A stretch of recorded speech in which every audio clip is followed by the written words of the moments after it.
I'm Tammy Beilstein. Welcome to Tammy's Window on Calaveras. Okay, you guys are not going to believe this. Earlier today, I was at the station.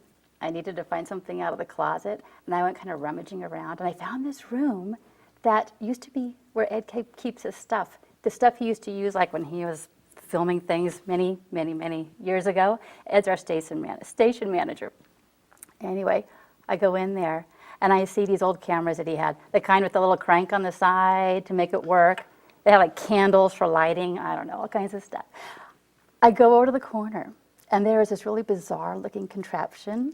I go and check it out, and I see that it's a time machine, a real genuine time machine. And so I thought to myself, if I could have anybody from Calaveras history come onto my show, who would I want that to be? And of course, I chose Mark Twain. So I typed in Mark Twain +1 so he could bring a guest, and you're going to be so excited with who he brought. Welcome, please, Mr. Mark Twain to our show and his guest. Well, thank you for being here. Thank you, Tammy. Thank you so much. And you know, I brought a friend with me, and I would now like to introduce Mr. David Rainwater. He is a gentleman of the West, and I brought him over just because he and I used to spend a little time together over in Virginia City, Nevada. Ah. That's right, Mark. We became friends when he wrote to the Virginia City Territorial Enterprise. He said, "I count the man that could fiddle all night at one of those Virginia reels and not lose his grip on the bow is a man that could be counted on in any occasion." Wow. And I became an immediate friend, and we've been pals ever since, kind of hanging out together. So. Awesome. You know, back in those days, Mr. Twain attended a lot of social functions, a lot of dances. And what did they dance? The Virginia Reel, whether it was in Virginia City or Carson City. And, you know, it was right in the middle of the war right there that started in 1861 between the states. And it was the old Wild West Nevada territory. And there was people of the southern persuasion running around and people of the northern persuasion. Mm-hmm. And, you know, the fiddler was out there playing, and he had to be careful when he played for dance because, you know, it was a politically charged environment, hostile, not unlike today. Right, that's right. But anyway, if he played for the dance, he would play some tunes for the Southerners and some for the Northerners, hoping that he wouldn't get shot in the end. Mm-hmm. So, Mark, I'm going to... Yeah? You know, in those days, David, well, I was quite a dancer. Yes. As you recall, I danced with a step characteristic to the kangaroo. That's right. And, you know, I'm going to play some tunes for you to recreate some memories for you, Mark. This is what the fiddler would play. He'd start playing, maybe start with the Southerners. He'd play the old Bonnie Blue Flag of Texas. Ooh.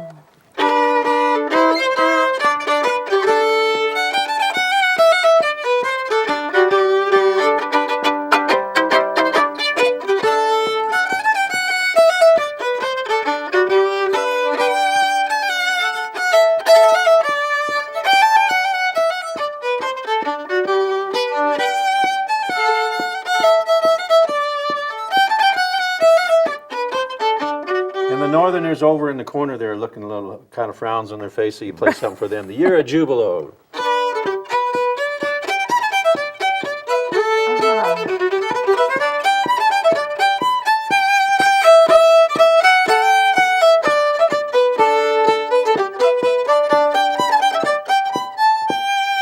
And then back to the Southerners.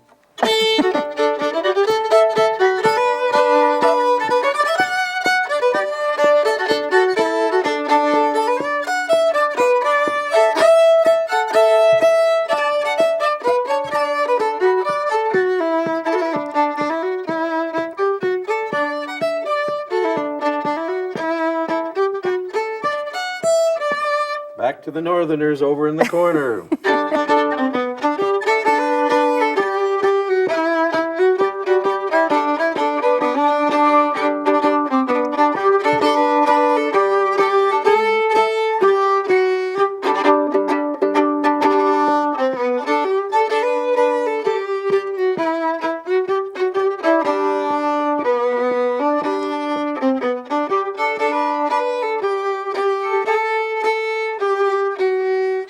Rough times.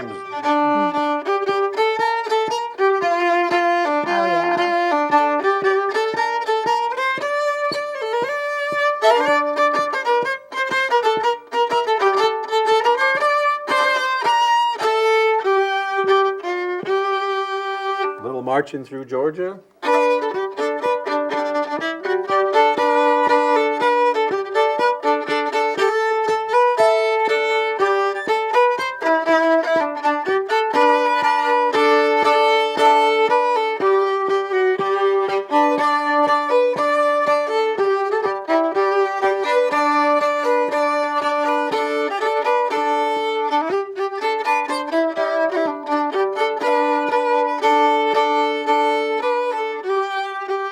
By that time, everybody was getting along a little better, having a good time. You might play something like "O Cowboy Vorsi Uviana."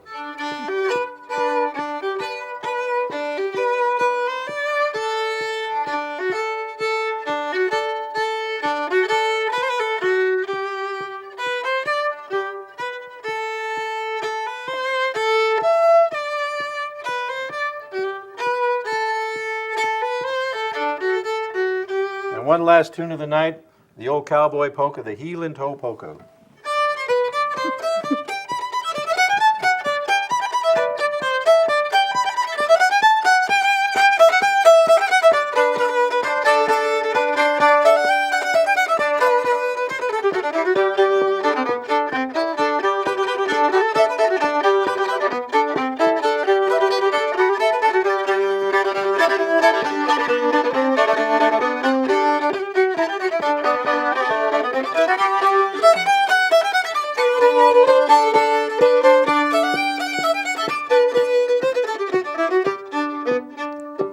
And there you go. Oh. And the fiddler didn't get shot. Man, There you I didn't go. realize I knew so many songs from your time. There you go. They're still popular Oh, today. They are. But Beautiful. you know, Tammy, I'll tell you, the story of the West, contrary to what we're all led to believe, it's not always told by cowboys on horseback spouting off poetry, shooting 44s or punching cattle, but by daring and adventurous riders who came out west, daring and adventurous journalists, such as my friend Mr. Mark Twain. Oh, yes. Well, you know, Tammy, as a matter of fact, I headed out west in the year 1861. Boy. Well, let me tell you, reports are coming in to St. Joseph, Missouri every day about gold and silver discoveries out here, rich veins of gold and pure silver. Why, we were all suffering to head out west and strike it rich. That's why you came here? Indeed. In August of that year, my brother Orion and I, we decided to light out for the territory ahead of the rest. Let me tell you, with the crack of the driver's whip, we were off. We crossed the Platte River, the Great Plains, and the Prairie. We traversed the mighty towering Rockies and spanned that vast, lonely desert of a Great Basin. After 1,900 miles, we arrived in Carson City, in the Nevada Territory, My goodness. a small town on the Grow nestled at the toe of the slope of the mighty eastern Sierra Nevada. Well, you know, as soon as I got there, I did something most relatives are known to do now and then. I borrowed as much money as I could from my brother Orion. Well, I needed a grub stake. I bought bacon and beans, sugar and coffee, hardtack. You know, I was almost supplied up and ready to head out for the gold fields of Aurora and Unionville. But there was just one more thing. You see, I figured I should have a horse to ride. Everybody in that town rode a horse. I had never seen such magnificent horsemanship as that displayed on the streets of Carson every day by those Mexican vaqueros and Californios. Oh my, how they rode. Nonchalant in the saddle, broad hat brim blowed square up in the front, and a long riata swinging overhead. They swept through that town like the wind. Next minute, they were a sailing puff of dust off on the far, far sagebrush desert. Oh, how I envied them. I was determined to have a horse. You see, I had been a riverboat pilot, and I had just recently learned the difference between a cow and a horse. I was anxious to learn more about it. It was rankling around in my mind, and right about that moment, why, an auctioneer came into the plaza, dragging behind him a creature with as many bumps and corners on him as a dromedary camel, and twice as ugly. But he was going for $23 and a half, gentlemen, for the horse, bridle, and the saddle. Boy. Right at that same moment, a man who I did not know, but who later turned out to be the auctioneer's brother, noticed the wistful look in my eye. He observed to me, "That there is a mighty fine horse for the price. why the saddle alone is worth that money. He went on to say, I take it you are a stranger in these here parts, and you may very well think that he is an American horse. I know him very well indeed. He is no such thing of the kind. He is, without the shadow of a doubt, a genuine Mexican plug. That's what he is. Well, I had never seen a Mexican plug before, but there was something about that man's way of saying it made me want to spend the last dollars in my pocket on that horse. Yeah. I asked him, does he have any other points about him? He put his thumb in the pocket of my shirt and led me over to one side, and then he breathed these words in my ear. He can outbuck any horse in the entire Nevada Territory. He can outbuck any horse in America. Do say, he can outbuck any horse in the entire world. Well, inwardly, I had already made up my mind I should have a genuine Mexican plug or die. Right about that time when the auctioneer yells out, 25, 25, 27 in silver coin. Sold. I gladly paid my money for that horse. I led him on over to the livery so he could dine out and rest himself up for a while. Well, later that afternoon, I brought him back into the plaza, where certain helpful citizens held him by the head, while others held him down to earth by the tail. I decided to board that horse along the starboard side. You know, as soon as I was mounted, they let go. He put all of his feet in one bunch together. Then he let his back sway down, like pulling back the spring of a mighty bow. Then he let go with a sudden arch. It shot me about a mile up in the air. I went straight up. I wasn't used to such things. I came straight back down in the saddle. Then he sent me up a second time. Next I landed astride his neck, grabbed hold of the hair and hung on. Then he decided to walk around in his hind legs for a while like a congressman. I slid back down his neck, did a somersault, hit the pommel, and landed straight back in the saddle. Well, he put all four legs back together again, sent me up for a third time. Just as I was leaving the saddle, I heard someone say, "Don't he buck though?" So that was bucking. I was very glad to know about it. Not that I was enjoying it, you understand, but I had taken an interest in it, and I was glad to know the name of it. Right. Right about that moment, somebody gave that horse a thwack with a leather strap. And when I came back down, the genuine was gone, clean out of the territory. He darted away like a telegram. He flew over 3 barbed wire fences like a bird. He jumped over a stack of telegraph poles the size of the Presbyterian church, ran all the way down 6 Mile Canyon and halfway to Dayton, Nevada. Well, I didn't ride that horse no more after that. I just loaned him out to folks that might be needing exercise. Well, everybody I loaned him to got plenty of exercise. Later, you know, I tried to sell that horse, but no one was buying. Folks said that earthquakes was common enough out here on the Pacific coast. They did not wish to own one.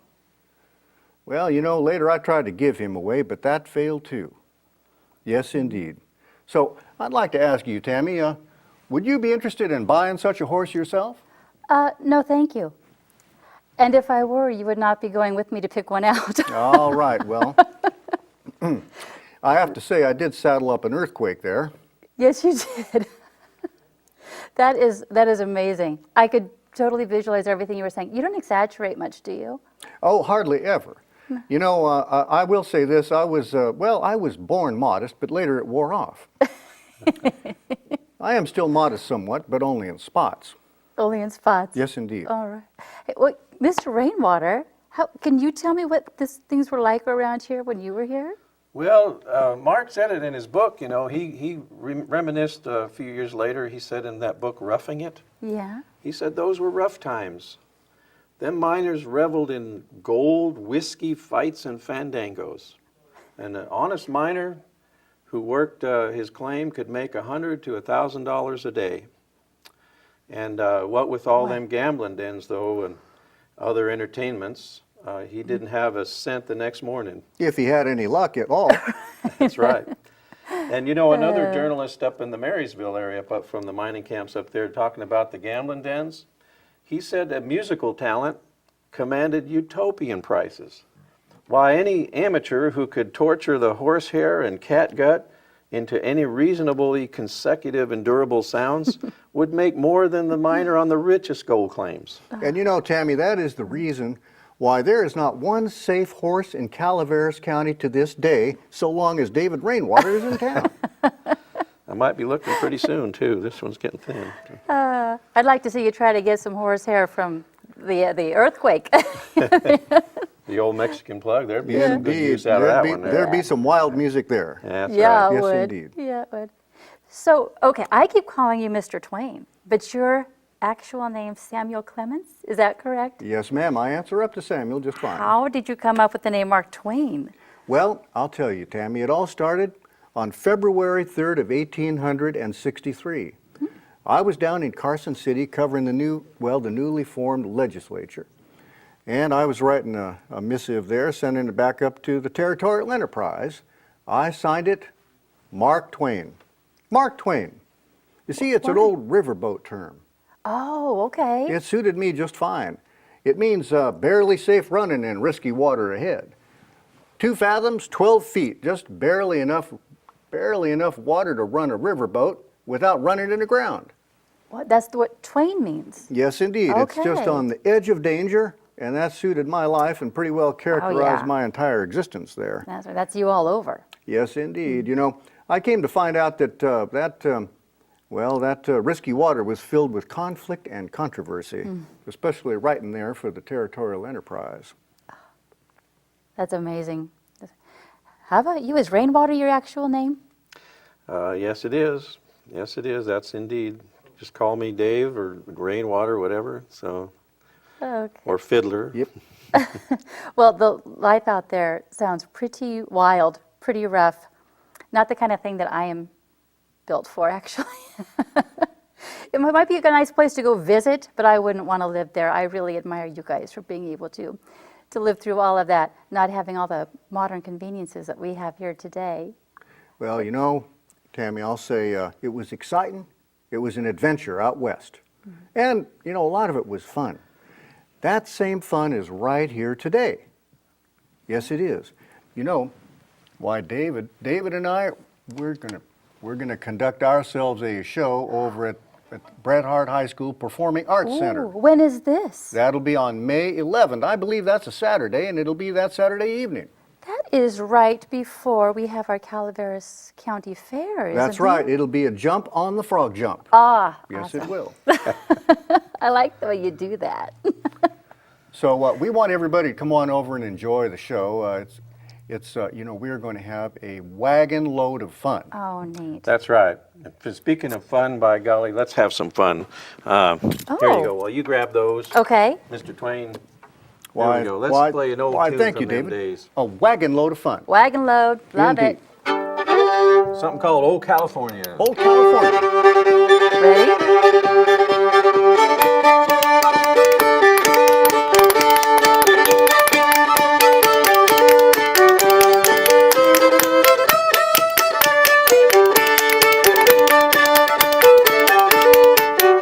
I come from Salem City with a washbowl on my knee, going to California at Goldust for to see.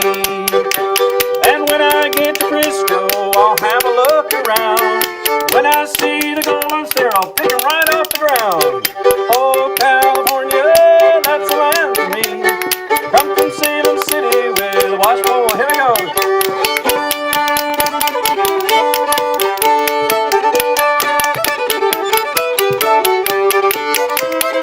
We're pretty good. It's like the mighty Comstock. And when I get to Frisco, I'll have a look around. When I see the gold lumps there, I'll pick 'em right off the ground.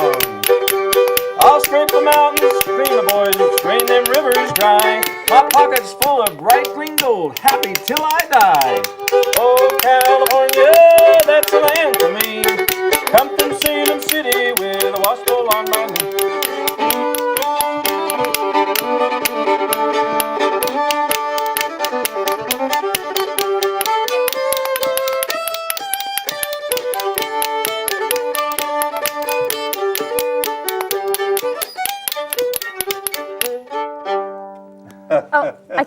Rattle them. That is so cool. Did you make these? That's the ones I made, that's right. Those are Cajun spoons from the Cajun people down by Louisiana there. And you've got one of my hillbilly spoons there, so. Hillbilly spoons. I need to get me a set of these. That's so fun. you can have two helpings all at once. Yes, indeed. Seriously, I spill enough food with just one little spoon. I don't need to. You'd think with these lips I'd catch anything. Mm-mm. This is really fun. And you know, we were good. You know, we were. In fact, Yeah. we might want to bring you into the show there, Tammy. Okay, tell me more about this show.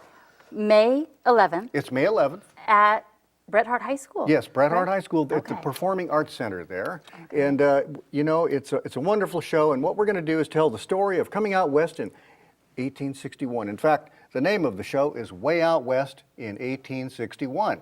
Awesome. And what it is it tells a story of the entire Western genre of our culture in folklore, song, and American literature. And I'm kind of like the musical narrator, you know, Okay. like, you know, Mark, you lived through a lot of eras of music, you know, the development of American music. Ever since you was a boy in Hannibal, Missouri, you loved them minstrel shows. You said you had a disdain for the opera, but Well, you know, I will tone that down a bit. You know, David and Tammy, I will say that I do always enjoy an opera so long as it's performed in pantomime. well, but you know, starting with the minstrel shows, and then the old spirituals, the black spirituals, and then jazz and blues, and by the time, well, in your later years, you know, there was ragtime and jazz, and so we'll be doing a little bit of talking about that as we go along. Color in the background Okay. of his very interesting life there. Indeed, we'll be covering most of my lifetime. You know, Tammy, I've Nice. always said that let us endeavor so to live that when we come to die, why even the undertaker will be sorry. Aw. That is really cool. Hey, you mentioned ragtime and jazz. Is that what you said? Yes. Do these instruments that you play fit in with that music? How does that work? I don't remember hearing. Is there any music left in there, David? I got a million of them in there, but yeah, you know, it's very interesting how American music developed. In the early 1800s, Americans were just tired of, we'd had 2 wars with England, you know, and we were so tired of the music that came from England and over the pond, you know. So our own writers started giving us songs and music. And Daniel Decatur Emmett wrote many of these early minstrel show songs, Dixie and Blue Tail Fly and Polly Wolly Doodle. And Americans loved the fun of it, and of course the minstrel shows later on were not. They lampooned the plight of a people, the slaves, and that was just terrible. But the good part was the joy and the exuberance of the music, and that's what we still love today. You know, we still play this "Oh Susanna, Oh California," but so it's very interesting to talk about that. I love how it's carried on through the generations. Yep. Now, with all the writing that you did you ever write any music? You know, I never did, but I'll tell you, I sang many a song around a campfire there at Jackass Hill. You did? Yes, oh yes. And we told stories around the campfire there under a starry sky, just on the front porch of the cabin.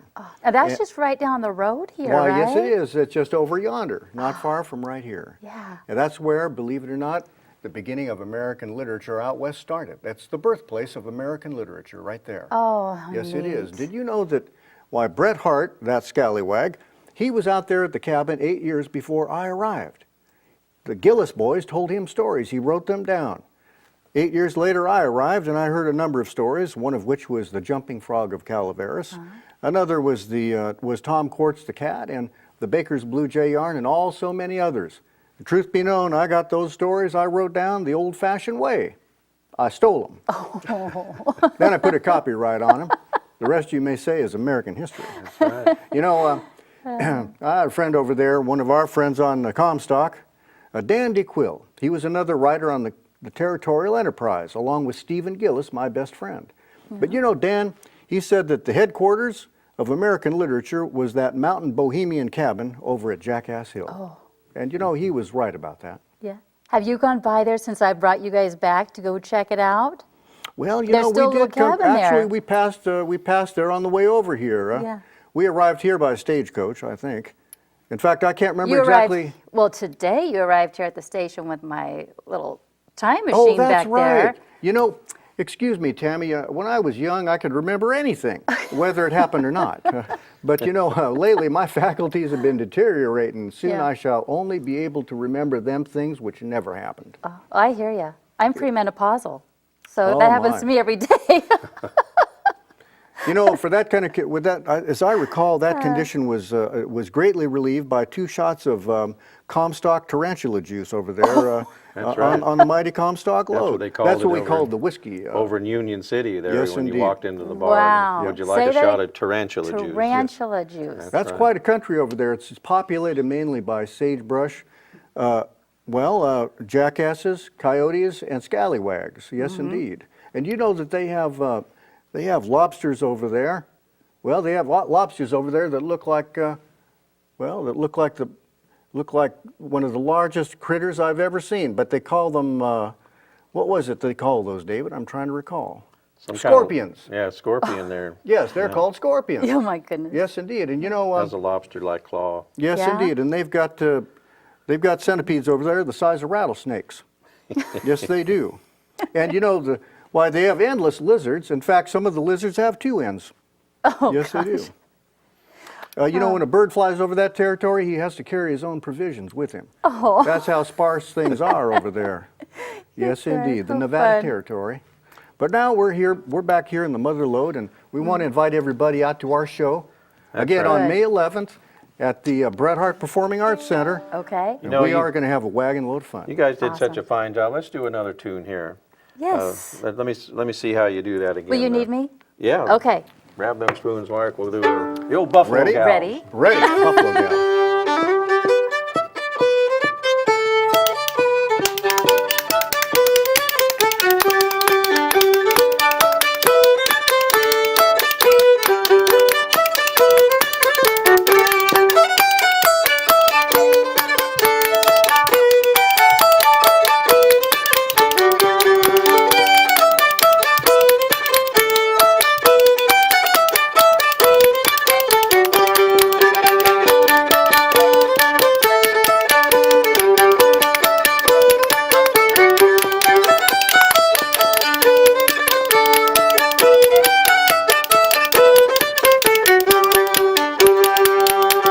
There you go, huh? Yay.